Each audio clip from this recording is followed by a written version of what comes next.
कई बार ऐसा होता है कि हमारे जीवन में अवसर आते हैं, लेकिन हम उसे चूक जाते हैं। और कई बार ऐसा भी होता है कि हम थोड़ी सी मेहनत से ही कुछ हासिल कर सकते हैं, परंतु हमारे भीतर का आलस्य हमें खा जाता है। ऐसा भी होता कि हम कोई कार्य करना चाहें और फिर सोचते हैं कि कल कर लेंगे, आज तो आराम कर लेते हैं। ऐसे ही लोगों के लिए एक प्रेरक कहानी।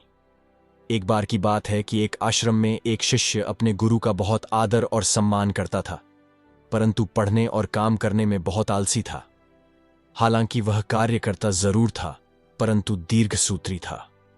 दीर्घसूत्री अर्थात जब कोई कार्य करना चाहिए तब नहीं, बाद में करने की सोचता था। उसके गुरु उसके इस स्वभाव से बड़े चिंतित रहते थे कि कहीं यह अपने जीवन में असफल होकर संघर्ष में ना फंस जाए। यह ऐसा व्यक्ति है जो बगैर परिश्रम के ही फल पाना चाहता है, हमेशा स्ववसार की तलाश में रहता और भाग्य के भरोसे ही जीवित है। ऐसे में गुरुजी ने उसका उद्धार करने की सोची। उन्होंने शिष्य को सूर्योदय के समय अपने पास बुलाया और सफेद पत्थर का एक टुकड़ा देकर बोले कि यह एक जादुई पत्थर है। मैं अभी दूसरे गांव जा रहा हूं, तब तक तुम इसे रख लो। इस पत्थर को जिस भी लोहे की वस्तु से स्पर्श कराओगे वह स्वर्ण में बदल जाएगा, लेकिन दूसरे दिन मैं सूर्यास्त के बाद लौटूंगा तो इसे तुम्हें लौटाना होगा। बस कल सूर्यास्त तक का ही समय है तुम्हारे पास। वह पत्थर देकर गुरुजी चले गए।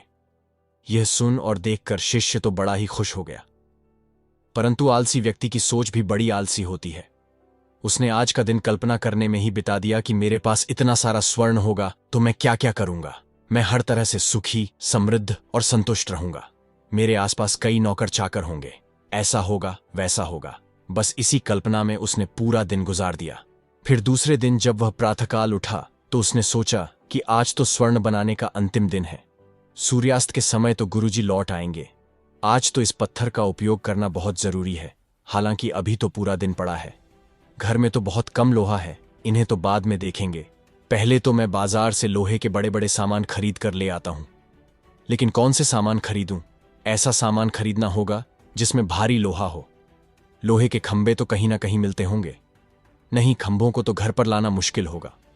खैर ठीक है, ये तो कर ही लेंगे। पहले खाना खा लेते हैं। फिर भोजन करने के चक्कर में दोपहर हो जाती है। भोजन करने के बाद आलस्य छा जाता है तो वह सोचता है कि अभी तो सूर्यास्त में बहुत समय है। बाजार का काम तो 1 घंटे में निपटा लेंगे। पहले थोड़ा सो लेते हैं, 4 बजे उठकर बाजार जाएंगे और एक झटके में सभी लोहे के सामान खरीदकर घर ले आएंगे और बस फिर हो जाएगा काम स्वर्ण बनाने का। ऐसा सोचकर वह सो जाता है। असली व्यक्ति को कुछ ज्यादा ही गहरी नींद आती है। वह नींद की गहराइयों में खो गया और जब नींद खुली तो देखा कि बस अब तो सूर्यास्त होने ही वाला है। अब वह जल्दी जल्दी बाजार की तरफ भागने लगा। आधे रास्ते में सोचने लगा कि अरे, वह पत्थर भी साथ ले आता तो अच्छा होता, क्योंकि लौटने से पहले ही सूर्यास्त हो जाएगा और गुरुजी आ गए तो। तभी रास्ते में उसे गुरुजी मिल जाते हैं।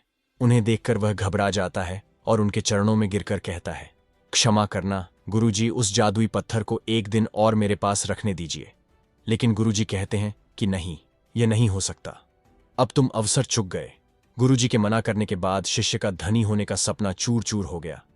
महाभारत में भीष्म पितामह ने कहा था युधिष्ठिर से कि दीर्घसूत्रा मनुष्य का जीवन नष्ट ही समझो। अकर्मण्य, आलसी और भाग्य के भरोसे रहने वाला मनुष्य जीवन में कभी कुछ नहीं कर पाता है। इसीलिए कहते हैं कि काल करे सो आज कर, आज करे सो अब। पल में प्रलय होएगी, बहुरी करेगा कब। अगर वीडियो अच्छी लगे तो लाइक और चैनल को सब्सक्राइब कर दो।